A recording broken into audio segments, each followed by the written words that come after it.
AI 반도체 시장을 주도하는 나라는 현재 미국인데 한국이 메모리 반도체 강국에서 벗어나서 AI 반도체 시장도 따라잡으려면 어떤 노력이 필요할까요?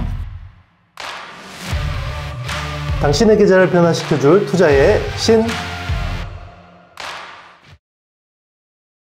AI 반도체가 전력 소모가 굉장히 낮다는 강점을 가지고 있어요. 전력 소모가 낮으니까 미세 공정으로 볼 수 있나요? 그리고 트랜지스터 수도 많이 들어가나요? 성능하고 전력 소모는 트레이드 오프 관계예요. 성능이 좋으면 전력 소모가 많아지는데 반도체는 성능이 좋아지고 전력 소모도 줄여야 되는 어려운 난제가 있는 거죠. 그 난제를 해결하기 위한 가장 좋은 방법은요, 미세 공정을 하는 거예요. 쉽게 이야기하면 10나노 트랜지스터 선폭을 쓰다가 5나노 선폭을 쓰면요, 전자 이동 거리가 짧아지죠. 그러면 전력 소모가 줄어요. 그리고 실리콘 다이도 작아지죠. 그런데 지금 AI 같은 경우는 오히려 트랜지스터 수가 확 늘어나거든요. 많이 늘어나기 때문에 고성능이지만 저전력을 구현할 수 있는 게 굉장히 중요한 거고, 자, 그런 것들을 누가 잘하냐? 데이터를 핸들링하는 빅테크 업체들이 잘한다는 거죠. 그래서 빅테크 업체들이 기존의 범용 반도체 가지고 한계가 있다는 게 자기들이 잘 핸들링하기 때문에 어떤 부분에서는 아주 컴퓨팅 파워가 필요하고 어떤 부분에서는 별로 필요 없다라는 거를 그 업체들이 제일 잘한다는 거죠. 그러면 그 업체들이 반도체 설계해서 자기들한테 맞는 최적화를 구현한다는 게 AI 반도체의 핵심인 거고요. 쉽게 이야기하면 이런 것도 비유가 될 수가 있겠어요. 우리 테슬라 같은 경우는 풀 셀프 드라이빙 칩을 직접 설계해서 쓰잖아요. 테슬라 수준의 어떤 자율주행차 성능을 다른 자동차 업체에다가 시스템을 똑같이 딱 가져가서 한다 그러면요, 테슬라가 열몇 시간 탈 걸 얘는 한두 시간밖에 못 돌려요. 테슬라의 컴퓨팅 파워를 감당을 못 합니다, 배터리가. 자, 그런 것들은 다 최적화를 통해서 테슬라가 이제 자기들이 핸들링 하기 때문에 잘하는 거고요. 그래서 이제 향후에는 이제 AI 반도체의 주류가 A식으로 갈 거라고 이야기하는 것들이 이런 부분에 있는 거예요. 성능은 높이고 전력은 줄여야 되는 것들을 이제 해야 되기 때문에 제일 이제 어려운 거고, 자, 그런 것들을 제일 잘하는 회사가 지금은 애플 같은 회사들, 그리고 테슬라 같은 업체들이라고 보시면 됩니다. 그리고 구글도 최근에 이제 TPU라는 것들을 직접 설계해서 쓰기 시작하면서 전력 소모가 굉장히 줄었다, 뭐 이런 이슈들이 있습니다. AI 반도체 강한 기업으로 애플, 테슬라, 구글 이야기를 해주셨는데 삼성전자와 SK 하이닉스가 개발하고 있는 AI 반도체도 있나요?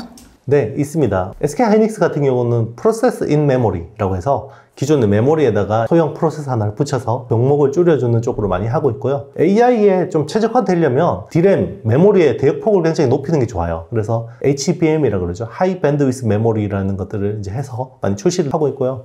이제 이런 것들을 쓰면 AI 컴퓨팅이 좀 더 고도화될 수 있는 게 있고, 삼성 같은 경우는 NPU를 직접 설계합니다. 그래서 이제 엑시노스 같은 경우에는 뭐 CPU, GPU, NPU가 있으면 CPU는 이제 ARM 코어텍스를 많이 받아 쓰고, 뭐 GPU는 이번에 그 AMD 거 GPU를 썼고, 뭐 NPU는 이제 직접 설계하는 거죠.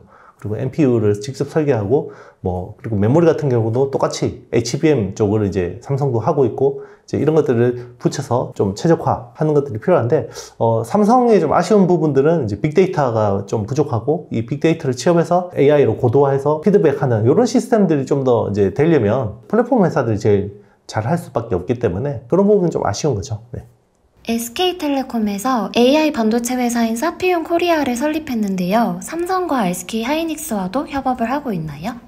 여러 회사들, 뭐 최대한 많은 회사들하고 협업을 하는 게 중요하고요. 뭐 이런 생태계는 혼자 한 개의 회사가 다 꾸릴 수가 없어요. 그리고 이제 SK 하이닉스 같은 경우는 오래전부터 AI 쪽에 많은 관심을 들여왔고, AI 설계, 칩 설계 쪽으로 많은 신경을 써왔습니다. 그런 것들이 좀 효과를 내고 있다고 보시면 되고요. 결국 이 애플리케이션을 적용하려면 큰 회사들하고 할 수밖에 없는데, 국내에 뭐 딱 큰 회사들은 딱 정해져 있죠. 테크 업체들은. 그런 회사들하고 다 협력을 하는 게 맞겠죠. AI 반도체 시장을 주도하는 나라는 현재 미국인데 한국이 메모리 반도체 강국에서 벗어나서 AI 반도체 시장도 따라잡으려면 어떤 노력이 필요할까요? 정말 어렵네요. 네.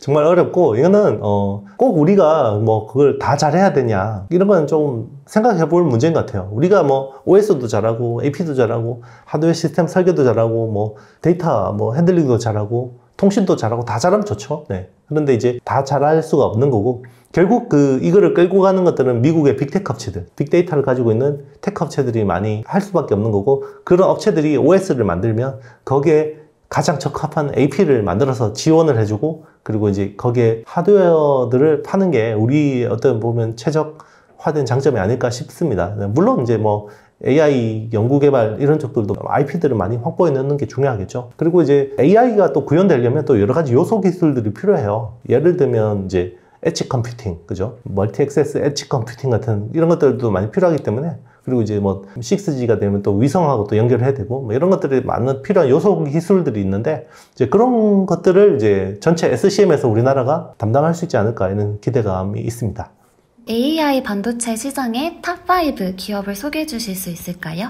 탑5까지는 모르겠고요. 일단은 지금 AI 쪽에서 제일 잘하는 회사는 일단 엔비디아가 맞겠네요. 네, 엔비디아가 범용 반도체를 하지만 GPU를 기반으로 생태계를 많이 꾸리고 있고, 그리고 이제 지금 메타버스 시대를 대비해서 디지털 트윈이라는 이제 플랫폼을 자사들의 GPU를 쓰면 무료로 쓸 수 있게 지원하는 이런 시스템들이 잘 돼 있고, 그리고 엔비디아 같은 경우는 그 쿠다라는 언어를 지원하는데요. 예전에는 이 프로그래밍을 하려면 진짜 전문적인 프로그래밍을 배웠어야 됐는데요. 쿠다가 나온 이후부터 쉽게 이제 프로그래밍을 할 수 있는 이런 환경들이 마련됐거든요. 그러면서 이 생태계가 생긴 거고, 그 생태계가 게임 생태계를 중심으로 예전에는 펼쳐졌는데 지금은 AI 생태계를 중심으로 펼쳐지고 있다고 보시면 되고요. 그리고 이제 뭐 AI를 잘하는 회사는 구글, 그죠? 검색, 뭐 이런 이제 안드로이드 OS를 하는 이제 구글 같은 회사들이 잘하고, 애플, 테슬라, 그 정도가 거론이 될 수가 있겠네요. 네. 네, 오늘 영상이 마음에 드셨다면요, 좋아요, 구독, 알림, 댓글 많이 좀 부탁드리도록 하겠습니다. 저는 다음 시간에 뵙겠습니다. 안녕.